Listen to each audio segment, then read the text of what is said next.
then Monday morning I had to jump right back into busy work schedule, and busy study schedule for, the, LSAT.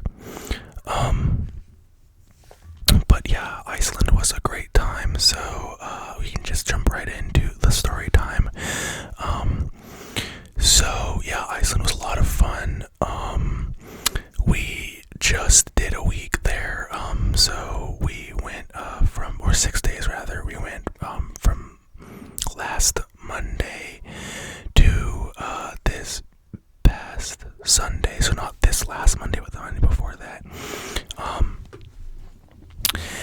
And we had a red-eye flight, so we flew from my area here on the East Coast up to Toronto, where we had like a 4-hour layover, and then we had to fly from Toronto to Reykjavik, which was only like 5.5 hours, but it was like an overnight flight. So we hit the ground in Reykjavik at like 8:30 a.m. Icelandic time, which is 5 hours ahead of what it is here in the US, or here on the East Coast. And so we got to the airport, and we were going to be renting a car with like a pop-up roof tent on it. So there were 3 of us, me and 2 of my buddies from college. And so 2 of us were going to sleep in the roof tent, and then 2 of us were going to, or one of us was going to sleep in the car. So we get there, we hop in a taxi, because the rental car place was about 1.5 miles from the airport. We picked up the rental car, and then we literally just hit the road, started seeing sights. So for those of you who know or don't know, we did the ring road around Iceland, which if you drive it straight through takes about 20 hours. We did that in 6 days. So we started off at the airport, and we just went, started driving east along the southern coast of Iceland, seeing a bunch of the waterfalls, Black Sand Beach, I think we saw on the first or second day. Some of the classic, iconic Icelandic sites that you see in, videos and pictures and promotional material for Iceland. And then actually, the second day, we roll up to, this national park that was a national park that is, built kind of around the largest glacier in Iceland. So, if you look at like a map of Iceland, you'll see in like the southeast part of the country, like that big white spot that is, like the Vatnajökull glacier in Iceland. And, I think it takes up something like 9% of the country's total area, so it's like huge. So we had been driving pretty much all day, with stops, hopping out on the side of the road to see like random sights, take pictures, whatever.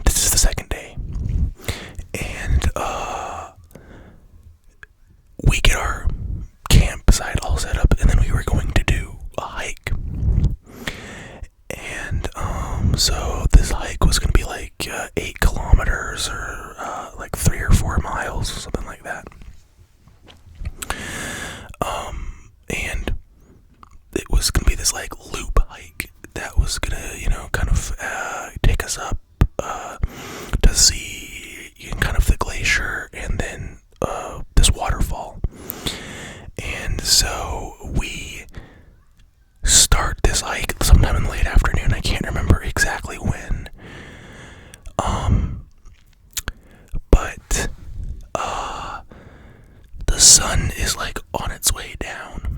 And at the time that we were there, I mean literally last week, so probably the same right now, the sun sets below the horizon, and then it just is a slow fade for like another hour and a half or 2 hours. So, excuse me, we get up to the top of this mountain, and the trail loops back around and starts going back down the mountain. And then there's another trail that like teed off in a different direction. And kind of as we're cresting the top of this trail, one of my buddies like points and he's like, "Oh my gosh, look at that mountain, guys. We have to go climb it." And me and the other guy who's pretty good at land navigation stuff, he does like land navigation and like measurement stuff and compass stuff like as a hobby. We're like, "No, we're not climbing that mountain." The other buddy does some of his like land nav wizardry, and he's like, measuring the distance like in his head and like with his fingers and all this stuff. I don't know about any of that, but he was like, "Yeah, dude, like the base of that mountain is minimum by my, extremely rough measurements, 3 miles away. No, the sun is going down. We are in a foreign country. It is completely dark, or it is about to be completely dark, the sun is like dipping below the mountains, and we're not gonna climb it, He's like, "That takes mountaineers, days probably to plan a route up that thing." And our friend was like, the other friend was like, "No, we have to climb it. This is like a once in a lifetime opportunity to live a little." And we're like, no, like we know when something's stupid, that's stupid, so we're not gonna do it.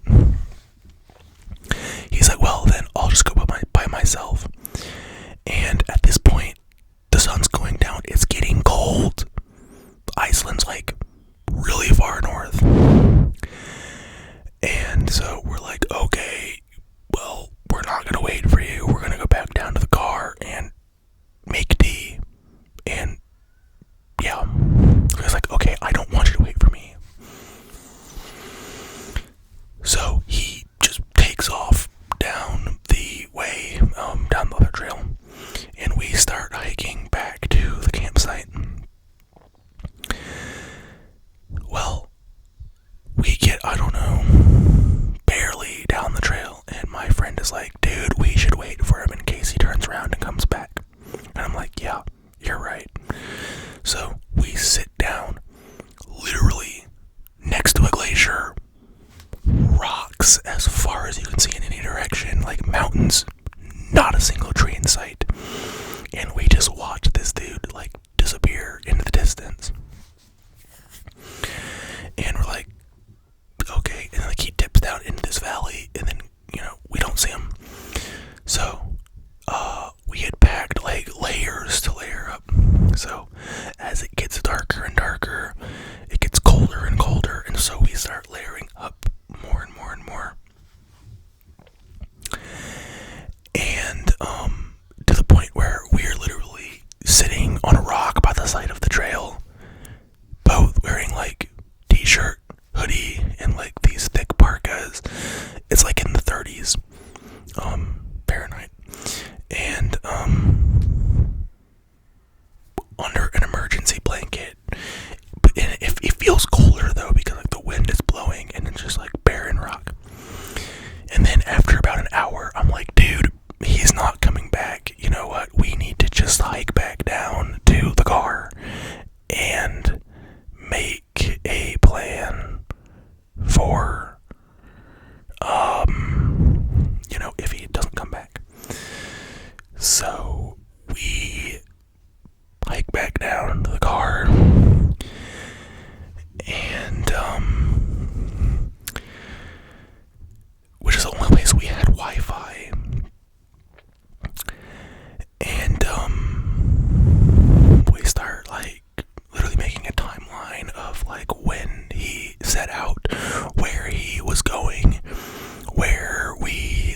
saw him so that, in case we had to call authorities, Icelandic search and rescue, they had the exact timeline and could hopefully find him. And, so we put tea on to boil on our little camp stove, and we're sitting there in the car, and charging our phones because, they were about to die, when this German lady comes up and, knocks on our window. The windows are all fogged up, and it looks like we're, doing something else. And so I roll my window down because I'm in the driver's seat. And she says, in her German accent, she's like, hello, can you please, turn off the car, because we are trying to enjoy the nature. And I was like, yeah, sure, sorry. She's like, okay, well, can you do it now? And I was like, yeah. And then, I turn off the car, and, she walks off. And my buddy looks at me and he's like, dude, my phone's at 5%. I need to charge my phone, or otherwise I'm going to lose power and not be able to make this timeline and text people, that I need to be texting to.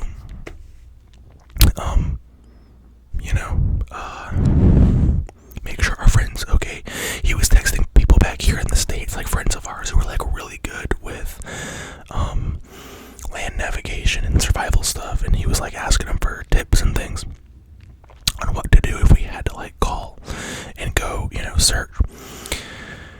So at some point, we finished the timeline and we're like, well,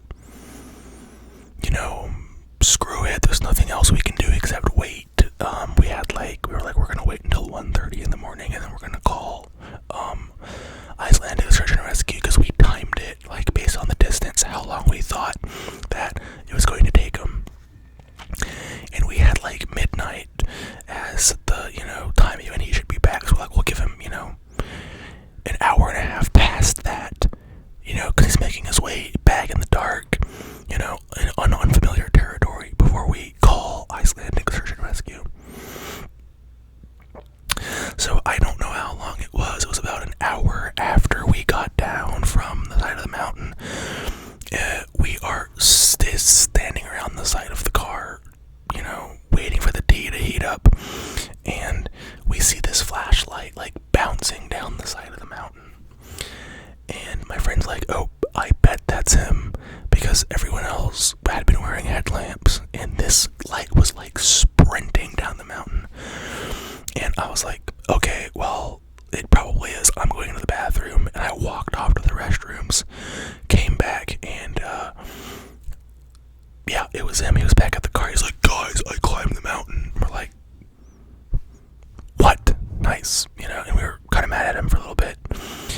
But then tea heated up, and we all sat around and drank tea, and then immediately after that, the Northern Lights came out, and so we just sat around and watched the Northern Lights, and it was a really good time. So yeah, that was day 2. So I was sitting there, I was like, you know what? Our entire Iceland trip is going to be ruined. We're going to be dragging, dead body off the mountain. We're going to have to tell his parents. Because his mom was already worried. Oh, yeah. But everything was fine, and we continued the trip.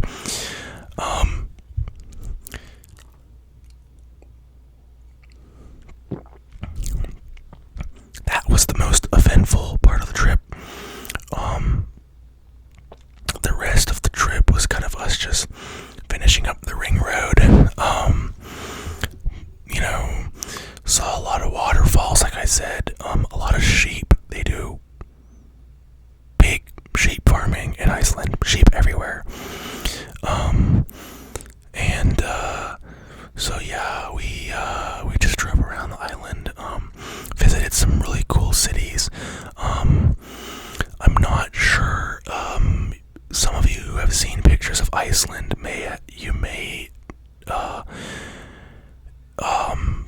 know the picture of that blue church with the rainbow walkway going up to it, and it's framed by like houses on the side.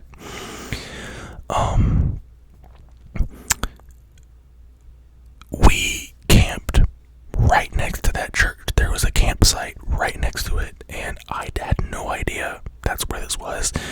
And so we roll up to this campsite, and then we're like, okay, let's get camp set up, and then we're gonna go walk around and go see that church.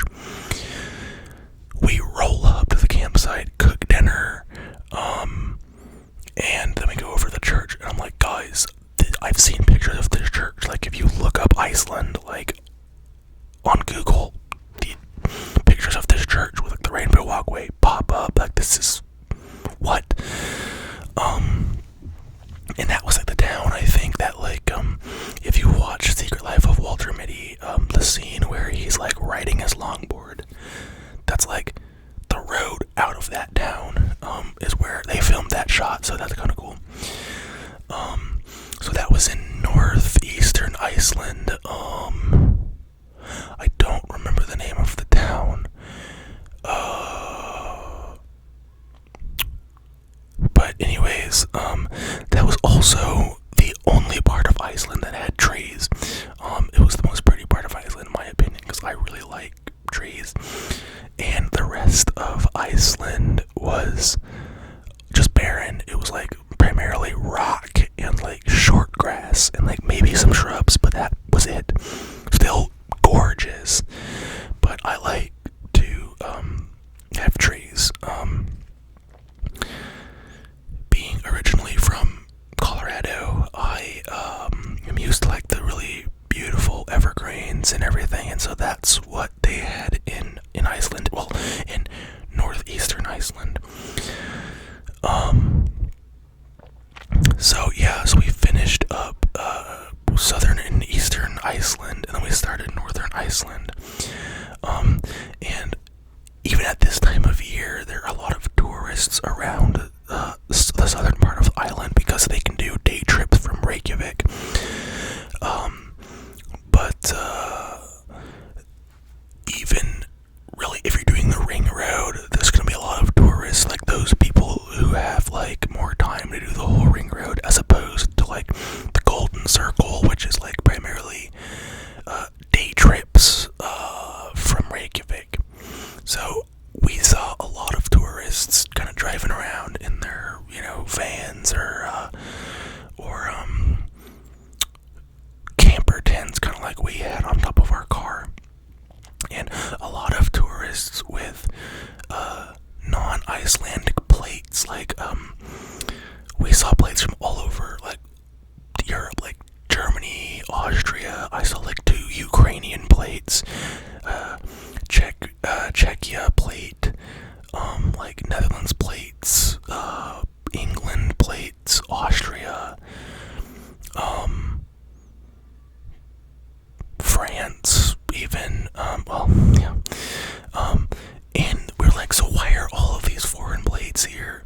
And it turns out there is a ferry from Denmark to Iceland that you can just put your car on and take it to the island. And it takes like 2 days.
and like, oh, for my male audience, you know, if you've seen like the TikToks of like people dropping like ice, you know, and it's like, for my male audience, that's what they were doing. Like, so before every rock, they'd be like, for my male audience, and then throw a rock. It was really funny. And then yeah, so we finished up the trip in Reykjavik. We actually got a hotel the last night because I was like, I don't want to sleep in the tent. I want to get a shower and have like a place to pack up my stuff before we fly internationally back home. So we got a really nice hotel by the airport, which is like an hour outside of Reykjavik. And then we were scheduled to go to this spa. It's like the Sky Lagoon or something. We tried to get into the Blue Lagoon, but it was booked. So we had to get the discount Blue Lagoon. But it was really nice. Like a really nice little hot spring. They had a swim up bar. So we were like drinking beer and cider, and like chilling in the hot spring for like 2 hours. And the hot spring was right next to the ocean, like literally right next to it. It was like the hot spring, a wall, and then just the ocean. And so we got to see the most gorgeous sunset ever over the ocean on our last night. And then we went back to the hotel and went to sleep and flew out the next morning. Actually, my one buddy was flying out to a different place in Europe. He was going to Greece, and me and the other guy were gonna fly back home. And so my buddy who was going to Greece, his flight left at 6 in the morning, so he got up at like, I don't know, 4 or 5 to finish packing. Well, he is a really heavy sleeper, and so at 4 o'clock in the morning, bang, bang, bang, right, his alarm goes off, and he has it on a 1-minute snooze cycle. So every minute, bang, bang, bang, roll over, turn it off. A minute later, bang, bang, bang, roll over, turn it off. For like, I don't know, 10 minutes before he finally gets up. Excuse me. So I was literally ready to go over there and strangle him because I was just like, I need to sleep. So he gets up and leaves, and then me and the other guy got up and went to the airport and flew home. But yeah, so we had to fly back through Toronto. So from Reykjavik to Toronto, had a 5 freaking hour layover in Toronto, sitting at some like restaurant table waiting for our flight. It was miserable, and I was like, I just want to go home, wash my clothes, and take a shower and go to sleep. So yeah, but all the flights went out without a hitch.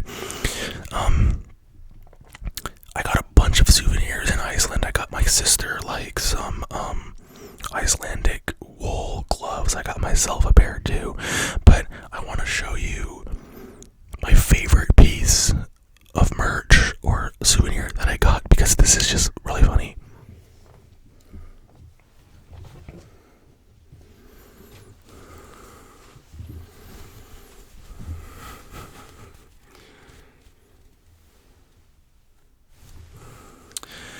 So in Iceland they have a grocery store called Bonus, and it is like a discount store where like you can get, like, their motto is like best prices in Iceland or something.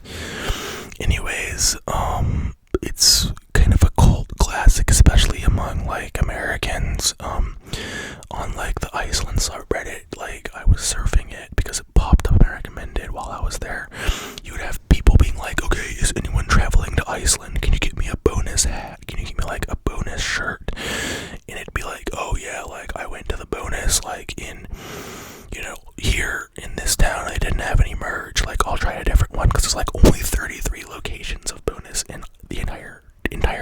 Iceland. And so literally on our last day, we pull up to a gas station, which is right next to a bonus. And I'm like, boys, I'm going in there and I'm going to get a bonus hoodie, because we had stopped at the same bonus on our way in and I knew they had hoodies. So I sprinted in there and I grabbed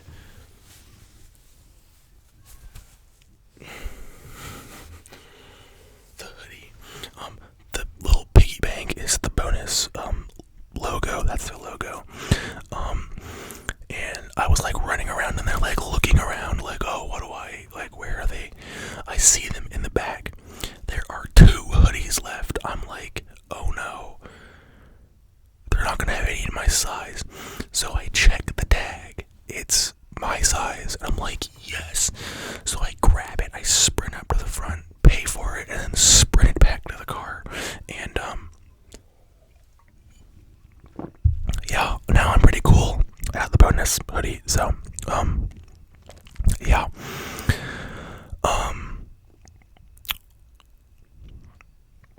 But yeah, that was pretty much the entire trip. For the most part, uneventful. Really, really pretty though. We did the tourist thing, did the ring road. I would love to go back in the future and focus like more in depth on one like specific region, you know, to experience it more in depth. So who knows, might go back. I shot a roll of film while I was there, so I'm like really excited to get that developed. A roll of Super 8. So I'm gonna send that off to the lab tomorrow. I have to send my Super 8 footage all the way to California to get developed, because, you know, as you know, there's not a whole lot of labs still doing anything with film, especially video film, which is harder to develop at home than you know, photography film, because it comes in like 50-foot rolls, and I just don't have the time or know how to develop, you know, just such mass amounts of film at a time. Excuses for the dog barking. We live in like row houses, and the dog is barking in like, oh, sorry, the dog is barking in the next house over.